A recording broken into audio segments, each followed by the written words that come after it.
Alors les jardins de 2018 ont été faits sur la thématique des cités végétales de Luc Skeuten, donc notre artiste invité pour cette année. C'est peut-être certainement même l'année où nous aurons la plus grande cohérence entre l'exposition qui se passe dans la maison du directeur dans la Berne et dans les jardins, puisque Luc a complètement supervisé le concours auquel répondent les étudiants des écoles nationales du paysage, donc 10 jardins autour de la thématique des cités végétales. 10 jardins qui illustrent les dessins de Luc Skeuten, en particulier avec une grande utilisation de l'osier, de l'osier tressé, mais aussi des matériaux naturels.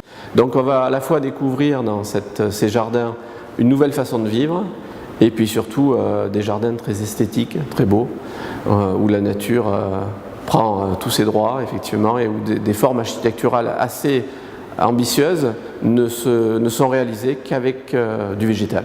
Au niveau de l'implication des écoles, on a à la fois la partie, on va dire, plus conception, où là on a fait appel à des étudiants en école d'ingénieurs ou d'architecture du paysage, dans le cadre d'un appel à projet. Et puis ensuite on a tout le cortège, on va dire, des écoles qui sont à la fois en aménagement paysager, mais aussi dans la gestion des milieux naturels, ainsi que l'école par exemple de Van Riet Febio, qui a été tout particulièrement à l'honneur cette année, puisqu'on retrouve énormément de leur structure dans nos jardins.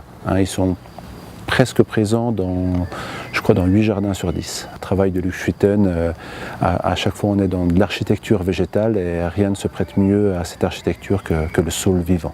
Donc beaucoup de thématiques sont abordées par Luc Skeuten. Ça va aussi bien de la cité des vagues, la cité de Lotus, la cité des tours. En fait, ça a été vraiment un sujet de forte inspiration pour l'ensemble des étudiants en école d'architecture du paysage.